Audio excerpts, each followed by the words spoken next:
As we take a look at the game of golf, what is the sport really about?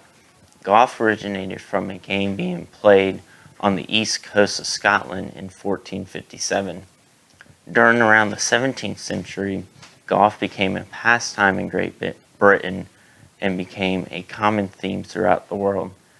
In the 1920s, tournament golf had become a well-established spectator sport in the United States, and since then has been gaining popularity. So why am I telling you this? I am telling you this because there has been something that, since the sport became a thing, has failed to change. This something is the diversity of the sport. And when I talk about diversity, I mean youth, females, and minorities. In 2021, the National Golf Foundation stated that a total of 37.5 million people above the age of 6 played some form of golf, which is a 17% increase over the past 5 years. Now, you would assume that this means the game of golf is healthy, but the truth is the game of golf is very unhealthy when it comes to the overall diversity and the future of the game. Of those 37.5 million people, 12.6 million participated in on-course activities, and of those 12.6 million, 12% were youth, 25% were female, and 21% were minorities. So how do we fix this problem and further diversify the game of golf? I interviewed several people across many backgrounds to hear their stories and find possible solutions that they may have to fix the overall lack of diversity in the game of golf. I first sat down with head golf professional at Belmont Golf Course, Brandon Howard, to see his take on this problem from a management perspective and as well from a minority perspective. 20 years ago this year, I was 9 years old. My dad started playing golf. He was a basketball player, and one day he was like, I'm done playing basketball after he tore his Achilles at like age 40. So he got me into golf, went to the driving range, and then it's stuck 20 years later. So diversity in golf is pretty poor. Where I grew up in Kenosha, Wisconsin, so wasn't very diverse golf culture there. I then proceeded to go to Ferris State University, where I did the professional golf management program there. There was 215 students in that program when I was there, and 2 were minorities, and 5 were women. So that's a very good explanation of where we are with golf on the professional side of it. Of course, being in a place like Belmont is a lot different. There's a decent amount of diversity out here, but that really just depends on where you are and the accessibility of it. It does. It really narrows out a group of people that aren't necessarily aware of what golf can offer them. Golf's expensive. You can play basketball. What do you need? You need a basketball. You can play soccer. What do you need? You need a soccer ball. You can play golf. What do you need? You need $2,000 worth of golf clubs. You need to pay to go to the golf course. You need to pay to have a membership, whatever it may be. So I think that lowers the accessibility to a lot of underprivileged groups of people. I didn't think about it that much. You get the, oh, look, it's Tiger jokes every now and then, here or there. I kind of got used to that. But after a while, I started to realize that it's important for me to continue to do what I do, to kind of show that there's not a certain group of people in the game of golf, and there are. There's 28,000 PGA professionals, and 180 of them are black, so that's a very low percentage. And so I feel like it's up to me to make sure that 180 hopefully one day goes to at least 500. If you're in a diverse community, there's really no reason that the golf course and customers that attend it aren't diverse. Previous to this, I was in Rochester, Minnesota, where there's zero diversity. So that membership and that clientele there was not diverse at all. But there's no reason a place in a larger metropolitan area that has a diverse population that they're customer base and attendance should not be diverse. For me, it's offering up my time to expose it to more kids. I mean, of course, you can expose it to adults, but the kids are the next generation. And so me taking my time and volunteering to be able to show people from diverse communities that golf is great, golf is good, and it's something that they should hopefully want to be interested in. Hoping that we don't necessarily need another Tiger Woods, but I feel like we just need a couple more household names so people really truly understand that golf isn't just a white sport, that it's open to everybody and anybody. That is part of the reason why I came to Belmont, is to be at a more community-based, diverse golf course compared to, private country clubs. They might always be the same way, but at least these public golf courses that are accessible to everybody, I feel like that diversity in those can really increase. Next interviewed a employee at Belmont Golf Course, and surprisingly the only player on the Hermitage High School golf team here in Richmond, Peyton Stells, to discuss his view on this problem and try to figure out why he is the only player on his high school team. The golf actually here at Belmont, before it was transitioned, it was just a lot on the old chipping and putting green, and then probably around the age of 3 or 4 got out on the actual course. Also, my grandma lived on a golf course when I was little, so I was always out there just chipping around and stuff like that, and that really got me into the game of golf.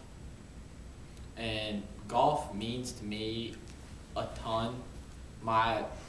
Especially over the summer, my whole life is golf. I'm either at a golf course working or out playing or trying to learn more about my game and how I can improve it, and maybe get to the next level at some point in my life.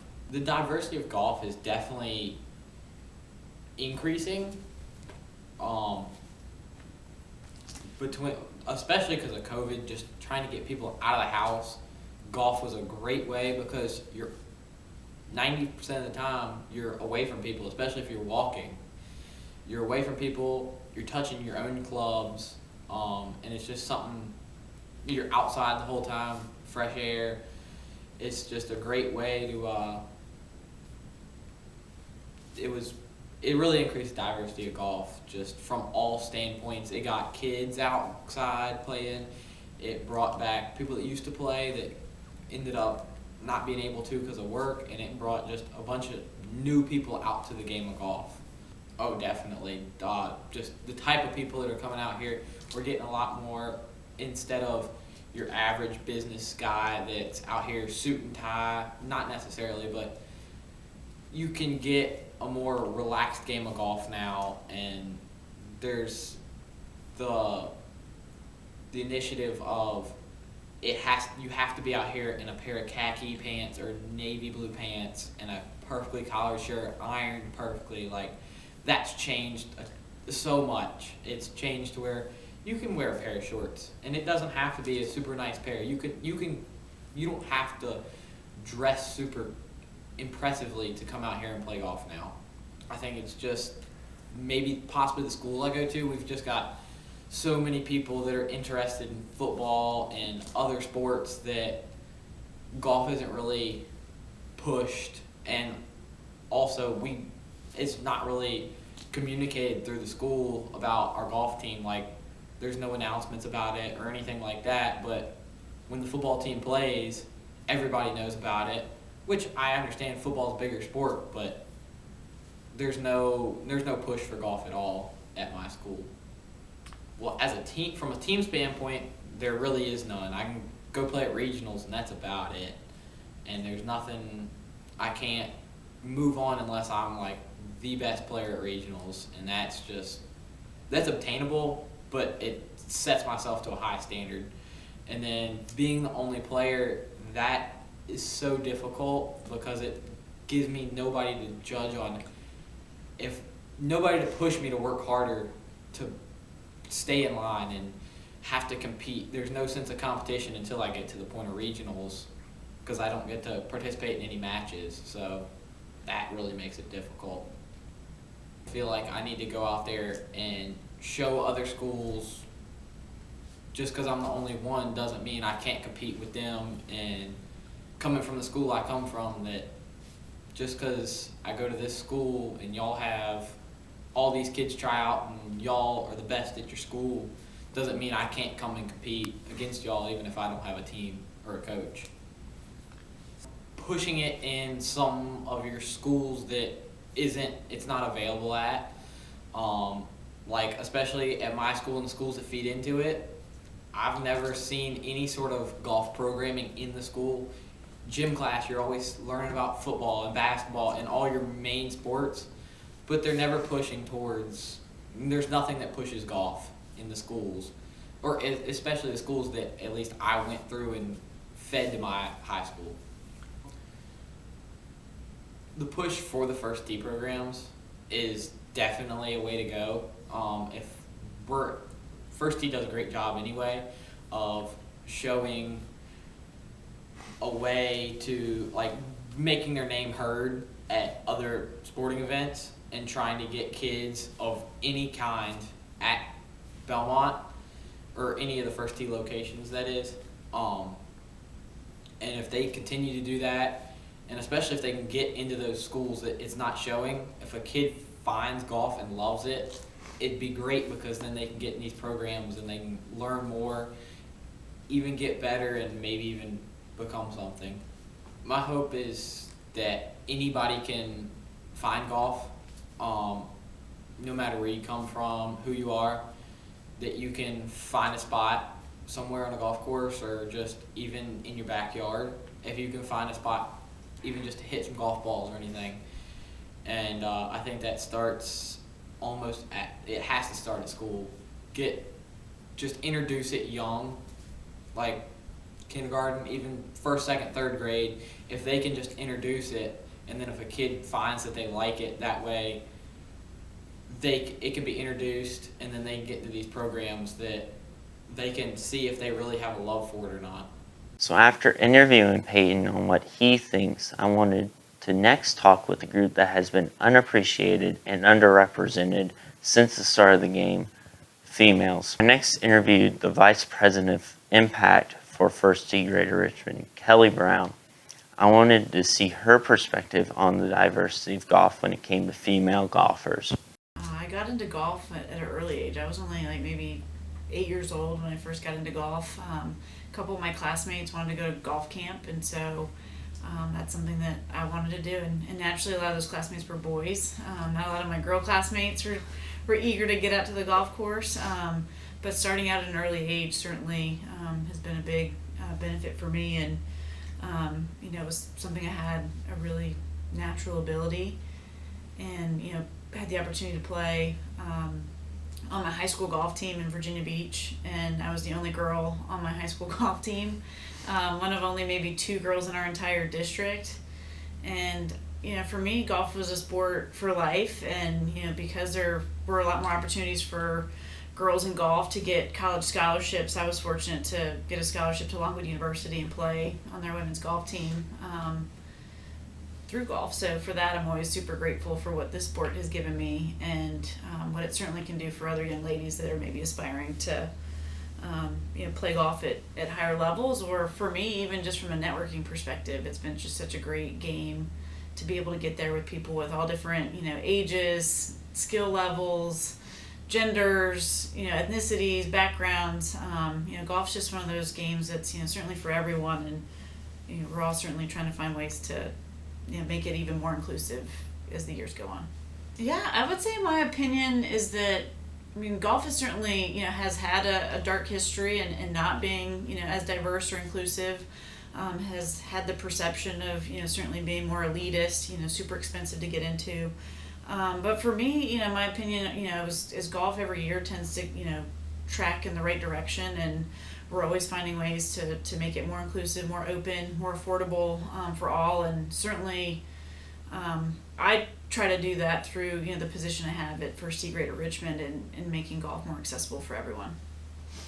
I think sometimes there's a perception that women golfers are play really slow, or Maybe they're not very good. And so I think, even for me sometimes when I show up and I'm playing from, not the forward tees or like what they used to call like the ladies tees, I tend to kind of play from, where, kind of your average, male would play from in that kind of 5,800 to 6,000 yards range. And sometimes like the looks I get where it's saying, what is this girl doing, like playing from this tee box? And for me, that's the tee box that I like to play from. And so I think there's some perceptions we still have to overcome, but I also think there's a lot of great, men out there that, are welcoming, of ladies to play in their group, or, that don't necessarily have that stigma. And I don't know, all I can say is that, as women golfers, we have to just continue putting ourselves out there and, helping kind of change some of those dynamics too. For the general public, and it's hard because in my previous career before I worked for First Tee, I was a tournament director for LPGA Tour events, and so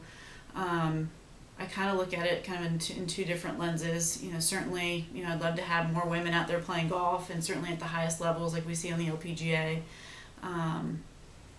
And I think it's more of like, all of us ladies that, enjoy the sport, just really leading by example and really encouraging our friends and coworkers and others in our community to at least try it out, see if they like it, and I don't know, just be willing to kind of put themselves out there and do something that maybe, isn't always easy to learn. Golf's always one of those sports that maybe it looks easy on TV when, whether male or female pros, they make it look so smooth and easy, but you get out there yourself and it's the opposite. So I think it just comes down to, really trying to create a community where women feel comfortable getting out there and, I don't know, just supporting that the best we can, whether that's from a golf course facility piece through, a nonprofit like First Tee, or just other, ladies, at corporations that can use golf to network and build their brand.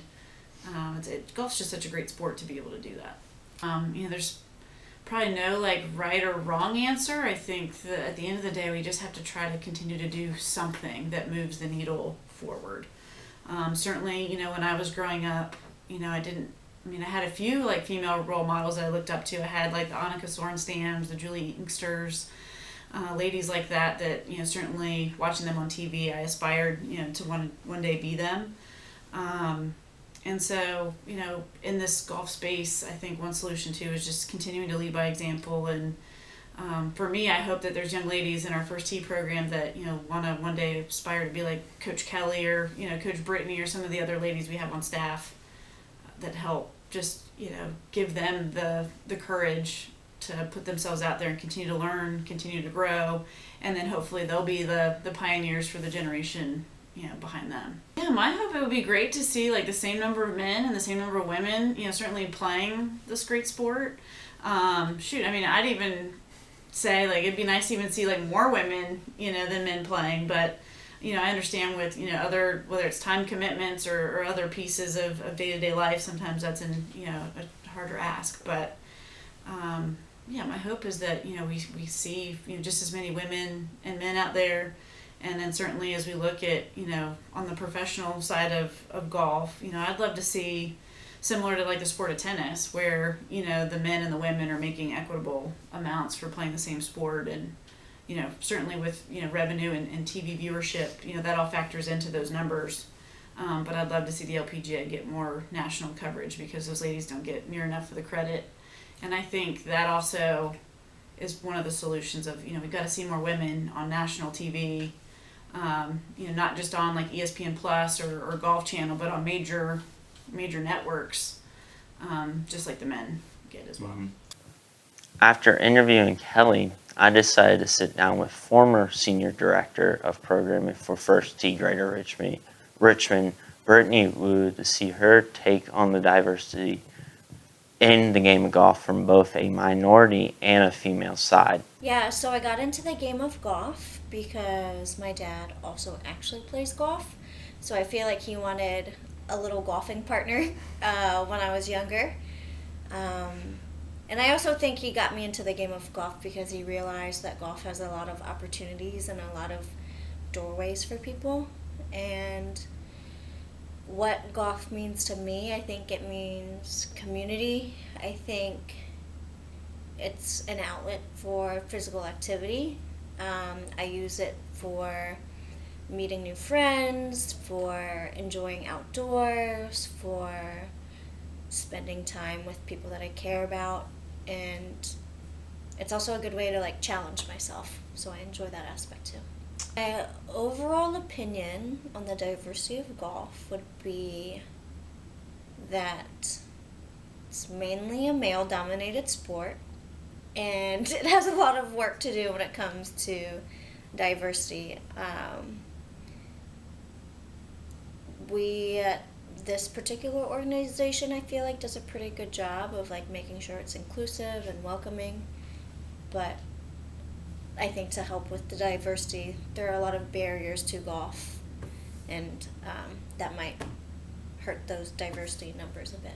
I think that they don't want their egos to be bruised, and sometimes they just much rather play with their friends and people that they're used to playing with.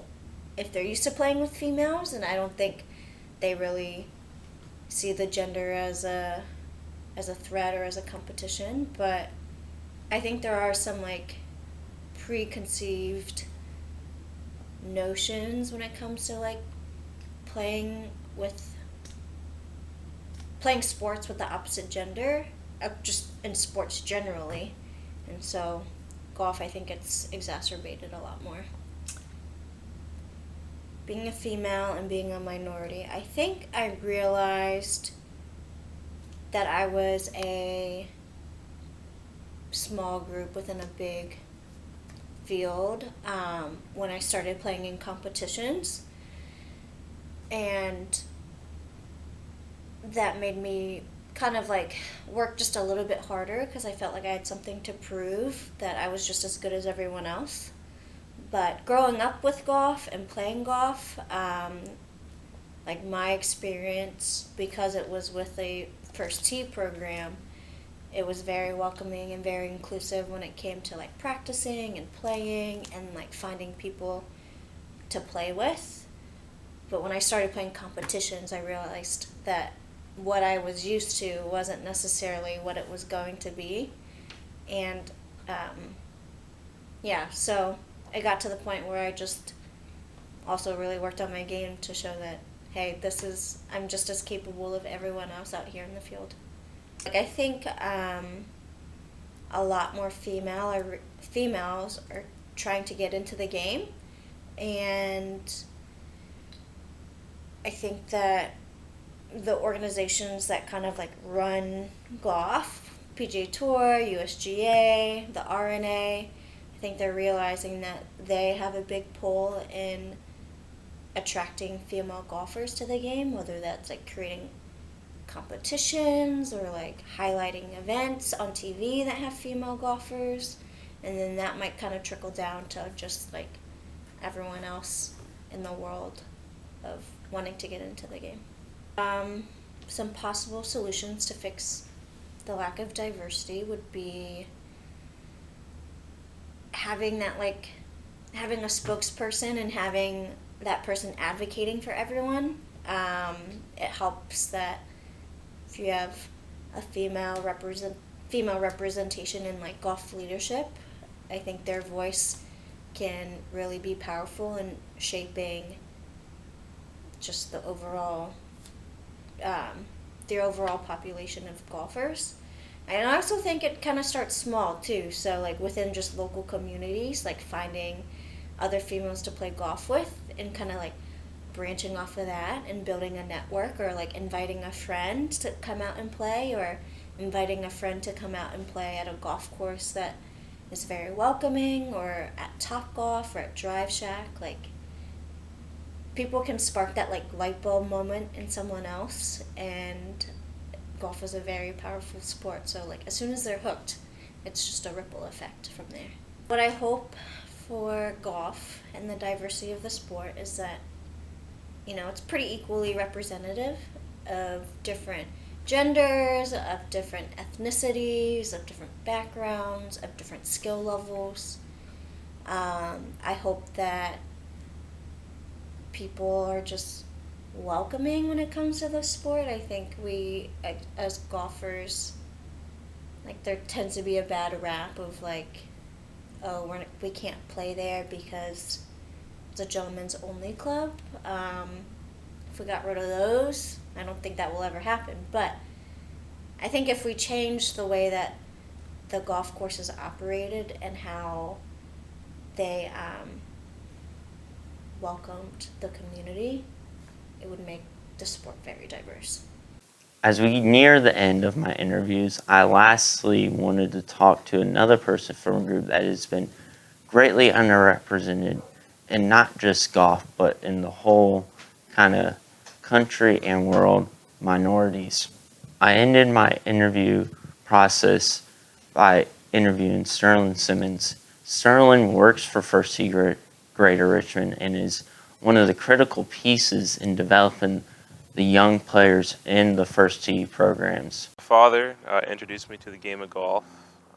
Started playing when I was 12, 13 years old in the backyard. And golf for me, I don't know, I love competition. So, getting out, being able to compete against other golfers, against myself, is pretty fun. It's also a very social sport, meeting new people, traveling. Not a whole lot of diversity. I mean, it also depends on where you go. But, golf is a sport that was played by, mostly white males for a long time. And you can kind of see now that it's starting to change a little bit. But I don't know. I think it's headed in the right direction. I'd have to say just a little bit, I guess. It depends on what you're looking at. I mean, if you're talking just golf as a whole, quite a few different people play that game. If we're talking professional golf, not a whole lot. Growing up here in Richmond, grew up in a pretty good neighborhood. Didn't really affect me a whole lot growing up. I wouldn't say didn't really affect me until go to college, you go to some nicer golf clubs in different areas. People start to look at you a little bit differently. But I don't know. It's weird. I sometimes enjoy that. People don't expect a lot from you when you look like me at the golf course. But then they see you swing and they see you can play, and you gain their respect pretty quickly. Just making it more available. I think First Tee does a great thing with providing access to kids in troubled areas or just inner city. I think that's a big thing. Like when you think about football, soccer, basketball, like basketball, you just need a court, a basketball hoop. Football, you don't really need anything. Soccer, you don't really need anything either, just a goal. So I think that's where, for golf, it's a little bit tougher. You have to, get to an open field. You need clubs, golf ball, and some sort of facility. So I think that's the biggest challenge is can we make a golf facility that's more accessible to the inner city kids. So I think it would be great to see, all different races playing this sport. But I think a bigger hope I would have is that, people of a different race don't get judged for trying to play this game. After looking at the 5 interviews I completed, almost everyone agreed that there is some sort of lack of diversity in the game of golf, but we are heading in the right direction. Here in the Richmond area, some possible solutions that kind of work well here that have been improving the diversity of golf are, golf professionals offering up their time to teach kids and even adults, pushing golf into schools where it's not available there, the First Tee programs, doing something that moves the needle forward, having a role model or even a spokesperson in your area, for example, female spokesperson representing females, a minority spokesperson representing minorities, leading by example, finding similar people to play with to help build a network. So ladies find other ladies to play with minorities finding other minorities to play with, kids finding other kids to play with, and lastly, making it more available to people in underdeveloped areas, just everywhere, making it more available for people.